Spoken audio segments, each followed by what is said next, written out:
तो गाइस, स्वागत है आपका let's crack it with Rishabh Gupta के यूट्यूब चैनल पर। और रिवीजन सीरीज़ को कंटिन्यू कर रहे हैं। पिछली रिवीजन सीरीज़ की वीडियो में chief ministers of Uttarakhand cover किए गए थे। इसमें सारे राज्यपाल यानी कि गवर्नर, थंबनेल से आपको समझ में आ गया होगा कि गवर्नर कवर करने जा रहे हैं, तो इसमें गवर्नर ऑफ उत्तराखंड सब कवर करेंगे। अंत तक वीडियो को देखिएगा।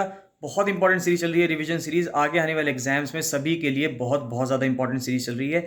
अगर आपने इनको सबको देख लिया तो उत्तराखंड से रिलेटेड जितने भी सवाल हैं, जितनी भी रिवीजन सीरीज़ की अगर आपने सारी वीडियोस देख ली तो एक भी सवाल ऐसा नहीं होगा जो आपका छूट जाए। बहुत ही शानदार सीरीज चल रही है, तो इसको लगातार देखते रहिएगा, जरूर से जरूर देखिएगा, अंत तक वीडियो को देखिएगा। अगर वीडियो को पसंद आए तो वीडियो को लाइक एंड शेयर जरूर कीजिएगा। चलिए वीडियो देखते हैं।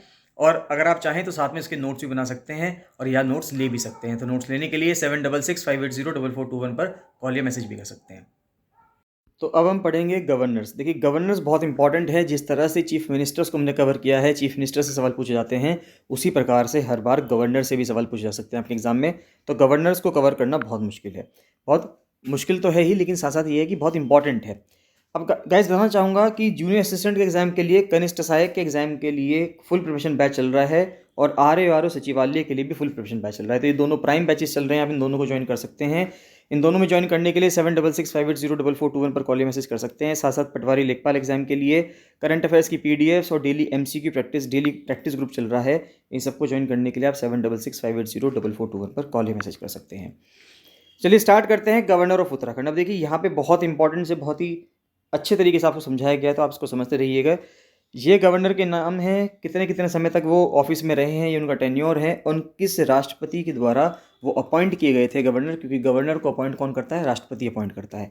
तो किस राष्ट्रपति के द्वारा कौन गवर्नर अपॉइंट किया गया, ये भी पूछा जा सकता है आपसे एग्जाम में। तो इसलिए बहुत बहुत ज़्यादा ज़रूरी है, इसको समझिए। तो सबसे पहले गवर्नर, फर्स्ट गवर्नर कौन हुए उत्तराखंड में? वो हुए सुरजीत सिंह बरनाला। तो ये पहले गवर्नर थे उत्तराखंड के। जिस दिन उत्तराखंड बना 9 नवंबर 2000 को, उसी दिन ये गवर्नर लगाए गए, और 7 जनवरी 2003 तक ये रहे। 2 साल 59 डेज तक ये रहे, 59 दिन तक। KR नारायणन वो राष्ट्रपति थे जिन्होंने इनको नियुक्त किया था। यानी कि जिस टाइम पर राज्य बना, आपसे सवाल ये भी पूछा जा सकता है कि उस टाइम भारत के राष्ट्रपति कौन थे जिस टाइम पे उत्तराखंड राज्य बना। तो उत्तराखंड राज्य जिस टाइम बना, तो स्टेट बनने के टाइम जो राष्ट्रपति थे, प्रेसिडेंट थे, देखिए यहाँ पे लिखा हुआ भी है, ये आपको पढ़ने में आसानी रहेगी। इसको थोड़ा जूम कर देता हूँ। देखिए यहाँ पे लिखा हुआ है कि स्टेट बनने के टाइम जो प्रेसिडेंट थे वो कौन थे? वो KR नारायणन थे। उसके बाद दूसरे नंबर पे जो राष्ट्रपति, जो गवर्नर बनते हैं, राज्यपाल बनते हैं, वो बनते हैं सुदर्शन अग्रवाल। तो सुदर्शन अग्रवाल अगर आप देखेंगे तो जैसे ही 7 जनवरी 2003 को ये पद छोड़ते हैं, अगले ही दिन 8 जनवरी 2003 से ये पद ले लेते हैं, और 28 अक्टूबर 2007 तक रहते हैं। 4 साल 293 दिन। इनको अपॉइंट किसने किया था? इनको अपॉइंट APJ अब्दुल कलाम ने किया था। APJ अब्दुल कलाम जी जो भारत के न्यूक्लियर साइंटिस्ट रहे हैं, मिसाइल मैन कहा जाता है इनको, कि मिसाइल मैन रहे हैं, वो भारत के राष्ट्रपति थे इस दौरान। और सबसे लंबे समय के लिए जो गवर्नर रहे हैं उत्तराखंड के अंदर, वो अब तक सुदर्शन अग्रवाल रहे हैं। 4 साल 293 दिन से बड़ा टेन्योर अभी तक किसी भी राज्यपाल का उत्तराखंड के अंदर नहीं रहा है। इसी दौरान देखिए, ये बिल्कुल स्टेबिलिटी का टाइम था। 2003 से 2007 तक अगर हम देखें, ये बहुत ज़्यादा स्टेबिलिटी का, बहुत ज़्यादा स्थिरता का समय था उत्तराखंड के अंदर। इसी दौरान जो मुख्यमंत्री थे ND तिवारी, वो भी, उन्होंने भी अपना पूरा टेन्योर 5 साल 5 दिन का टेन्योर पूरा किया। ये हमने पिछली चीफ मिनिस्टर वाली जो वीडियो है रिवीजन सीरीज़ की, उसमें देखा था। और अभी हम देख रहे हैं गवर्नर का, तो गवर्नर ने भी लगभग 5 साल यानी कि 4 साल 293 दिन को, जो सुदर्शन अग्रवाल जी थे, इन्होंने भी अपना पूरा टेन्योर एंजॉय किया, जो उत्तराखंड की जिस टाइम पे ये राज्यपाल थे। यानी कि इस दौरान 2003 से 2007 के बीच तक हम देखें तो केंद्र में भी कांग्रेस की सरकार थी इस दौरान, और राज्य में भी कांग्रेस की सरकार थी। और इस दौरान स्टेबिलिटी थी राज्य के अंदर, स्टेट के अंदर, उत्तराखंड में। और इस दौरान जो राष्ट्रपति थे वो कौन थे? वो APJ अब्दुल कलाम थे। उसके बाद वापस से फिर वो टर्मोइल वाला हिस्सा आता है, वापस से दिक्कतें आती हैं। तो 28 अक्टूबर 2007 के बाद 29 अक्टूबर 2007 में बनवारी लाल जोशी जी बने उत्तराखंड के गवर्नर। 5 अगस्त 2009 तक रहते हैं। 1 साल 280 दिन तक ये रहे। प्रतिभा पाटिल जी द्वारा, जो भारत की प्रथम महिला राष्ट्रपति थी, उनके द्वारा ये अपॉइंट किए जाते हैं। तो प्रतिभा पाटिल जो हैं भारत की प्रथम महिला राष्ट्रपति थी। उसके बाद मार्गरेट एल्वा, ये 6 अगस्त 2009 से 14 मई 2012 तक रही हैं। फिर 2 साल 282 दिन। और उसके बाद अजीज़ कुरैशी रहते हैं 15 मई 2012 से 7 जनवरी 2015 तक, 2 साल 237 दिन।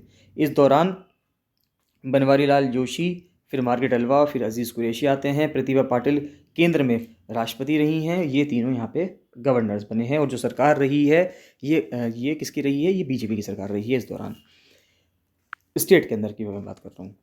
फिर बात आती है कृष्णकांत पॉल की। तो देखिए के पॉल यानी कि कृष्णकांत पॉल, तो ये 8 जनवरी 2015 से लेके 25 अगस्त 2018 तक रहते हैं। 3 साल 229 दिन ये उत्तराखंड में गवर्नर के पद पे, राज्यपाल के पद पे रहते हैं। इनको नियुक्त किसने किया था? प्रणब मुखर्जी ने नियुक्त किया था। अब इम्पॉर्टेंट बात यह है कि आपसे सवाल ऐसे भी पूछा जा सकता है कि जिस टाइम पे उत्तराखंड के अंदर पहली बार राष्ट्रपति शासन लगा, तो वो जो राष्ट्रपति शासन लगा वो किस गवर्नर द्वारा कहा गया था? किस गवर्नर द्वारा कहा गया था राष्ट्रपति को कि भाई उत्तराखंड के अंदर राष्ट्रपति शासन लगाया जाए? तो ये के पॉल थे। यानी कि स्टेट में प्रेसिडेंट रूल लगने के समय गवर्नर कौन थे? कृष्णकांत पॉल थे। तो यहाँ पे लिख भी दिया है कि स्टेट में प्रेसिडेंट्स रूल लगने के टाइम जो गवर्नर रहे वो कौन थे? वो के पॉल थे। और प्रेसिडेंट रूल लगाने वाले प्रेसिडेंट कौन थे उत्तराखंड में? प्रणब मुखर्जी। तो सवाल ये भी पूछा सकता है कि उत्तराखंड में जिस टाइम पे प्रेसिडेंट रूल लगा तो वो किस राष्ट्रपति द्वारा लगाया गया था?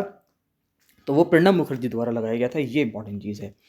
उसके बाद फिर अगले जो मुख्यमंत्री बनती हैं वो बनती हैं बेबी रानी मौर्य। 26 अगस्त 2018 से बनती हैं ये, और 14 सितंबर 2021 तक बनती हैं। 3 साल 20 दिन ये मुख्यमंत्री, ये जो गवर्नर है, ये गवर्नर रहती हैं, राज्यपाल रहती हैं। और इनको किसने नियुक्त किया था? रामनाथ कोविंद जी ने, जो कि 2017 में जब प्रणब मुखर्जी रिटायर हुए, या प्रणब मुखर्जी ने जब जो राष्ट्रपति की पद था उनको छोड़ा, तो उसके बाद रामनाथ कोविंद को लाया गया। 2017 से लेकर 2022 तक ये राष्ट्रपति रहते हैं भारत के। और इसके बाद अब राष्ट्रपति कौन है भारत के? आप जरा कमेंट सेक्शन में कमेंट करके बताइए। बहुत ही फेमस पर्सन है, एक ट्राइबल फैमिली से बिलोंग करती हैं वे लेडी। उनका नाम क्या है? कमेंट सेक्शन में कमेंट कीजिएगा। और फिर प्रेजेंट में वर्तमान जो राज्यपाल हैं वो कौन है? वो है गुरमीत सिंह जी। तो गुरमीत सिंह जी वर्तमान राज्यपाल हैं उत्तराखंड के। 15 सितंबर 2021 को इनका अपॉइंटमेंट हुआ, और अभी ये चल रहे हैं, 1 साल 95 दिन इनको हो चुके हैं। अब आगे आगे ये समय बढ़ता चल जाएगा। तो देखते हैं कि क्या ये अपना समय, जो सुदर्शन अग्रवाल जी ने जो 4 साल अपना लंबा टेन्योर उत्तराखंड के अंदर एंजॉय किया है, क्या ये उसको बीट कर पाते हैं, या उससे पहले ही इनको हटा दिया जाता है? क्योंकि गवर्नर को हटाना या लगाना राष्ट्रपति के ऊपर डिपेंड करता है। और राष्ट्रपति किसके ऊपर बात सुनता है? प्रधानमंत्री की, इंक्लूडिंग मंत्रिपरिषद यानी कि काउंसिल ऑफ मिनिस्टर्स की बात सुनता है राष्ट्रपति। अब इंपॉर्टेंट बात यहाँ पे ये आती है कि आपने यहाँ पे एक चीज़ देखी होगी कि जब हम कल चीफ मिनिस्टर का टेन्योर पढ़ रहे थे रिवीजन सीरीज़ में, और अभी हम गवर्नर में देख रहे हैं, तो अगर 9 नवंबर 2000 से 7 जनवरी 2003 है, तो अगला 8 जनवरी 2003 से आ गया। यानी कि जैसे ही कोई पर्सन एक पद छोड़ रहा है, एक दिन 7 जनवरी को ख़त्म हो रहा है, तो अगला आदमी 8 जनवरी को आ जाता है। यानी कि एक भी दिन वो पोस्ट खाली नहीं रहती है। ऐसा नहीं है कि राज्य में गवर्नर ही नहीं है, वो पोस्ट वैकेंट है। जब ऐसा गवर्नर के लिए हो सकता है, चीफ मिनिस्टर्स के लिए हो सकता है, तो ऐसा गवर्नमेंट जॉब्स में क्यों नहीं हो सकता? ये सवाल एक उठता है कि गवर्नमेंट जॉब्स में भी जिस तरह से यहाँ पे इंटररेगनम की एक प्रथा है, कि इंटररेगनम का मतलब ये हुआ कि बीच में गैप नहीं होना चाहिए, कि ऐसा नहीं हो सकता कि 7 जनवरी 2003 को अगर जो गवर्नर रहे सुरजीत सिंह बरनाला, उन्होंने छोड़ा, तो अब 7 से लेकर 10-12 जनवरी तक कोई है ही नहीं। ऐसा नहीं हो सकता, क्योंकि ये 7 जनवरी को है तो अगला ही गवर्नर हमें 8 जनवरी को लगाना पड़ेगा। तो अगर ये 8 जनवरी को लग रहे हैं, तो ऐसे ही गवर्नमेंट जॉब्स में भी होना चाहिए कि अगर कोई पर्सन किसी दिन जब उसका पूरा हो जाता है टेन्योर, यानी कि जब वो रिटायर होता है जिस दिन, उससे अगले दिन से ही कोई नए पर्सन को उस पर अपॉइंट कर देना चाहिए, जो कि परमानेंटली उसी पोस्ट पे रहेगा। तो जिस तरह से गवर्नर के पद पे, मुख्यमंत्री के पद पे, राष्ट्रपति के पद पे इंटररेगनम की प्रथा है, उसी तरह से गवर्नमेंट जॉब्स में भी होना चाहिए। ऐसा सरकार कर सकती है। अगर इनके लिए हो सकता है, तो गवर्नमेंट जॉब्स में रहने वाले लोगों के लिए भी हो सकता है। ये एक विचारणीय मुद्दा है। अब आप क्या इसके बारे में सोचते हैं? आप उसका कमेंट सेक्शन में कमेंट करके जरूर बताइए कि आपको इसके बारे में क्या लगता है। क्वालिफिकेशन देखते हैं कि क्या क्या क्वालिफिकेशंस हैं, योग्यता हैं। तो आर्टिकल 157 और आर्टिकल 118 यानी कि अनुच्छेद 157 और अनुच्छेद 158 ये कहता है संविधान का, भारतीय संविधान का, कि एक गवर्नर बनने के लिए, गवर्नर की पोस्ट पे होने के लिए क्या क्या रिक्वायरमेंट है, यानी कि आप क्या होंगे, क्या आपको होना चाहिए, तभी आप एक राज्यपाल बन सकते हैं, गवर्नर बन सकते हैं। तो पहली बात तो है भारत के नागरिक होना चाहिए, कम से कम 35 वर्ष की आपकी आयु होनी चाहिए, तभी आप गवर्नर बन पाएंगे, उससे नीचे आप गवर्नर नहीं बन पाएंगे। तीसरा है कि संसद के किसी भी राज्य सदन यानी कि लोकसभा या राज्यसभा या राज्य विधानमंडल यानी कि जो एमएलए होते हैं विधानसभा में या एमएलसी होते हैं, आप वो भी ना हो।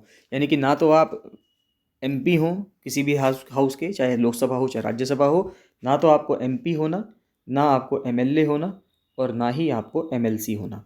ये तीनों चीज़ नहीं होनी है। अगर ये हैं तो आप जैसे ही गवर्नर नियुक्त किए जाते हैं तो आपको इन पदों को क्या करना होगा, छोड़ना होगा, इनसे रेजिग्नेशन देना होगा, या पहले इनको रेजिग्नेशन दोगे तभी आप गवर्नर बन पाओगे। उसके बाद किसी लाभ के पद पर ना हो, यानी कि do not hold any office of profit. तो ये सब चीज़ें कंडीशंस हैं, वही पर्सन गवर्नर लग सकता है जो पर्सन ये सब चीज़ें फुलफिल करता हो। तो छोटी सी योग्यता है, ये आपको ध्यान रखना है कि क्या क्या योग्यता हैं, और उत्तराखंड में कौन कौन गवर्नर रहे हैं।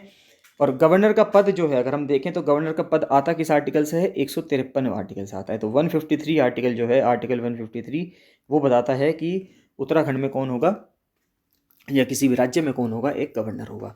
तो आर्टिकल 153 बताता है। तो ये है उत्तराखंड के गवर्नर गाइज। इसमें कोई भी डाउट आता है, कोई भी आपका फीडबैक है, कमेंट है, तो कमेंट सेक्शन में कमेंट जरूर कीजिएगा। चलिए बाकी मिलते हैं नेक्स्ट वीडियो में। So thank you and bye bye.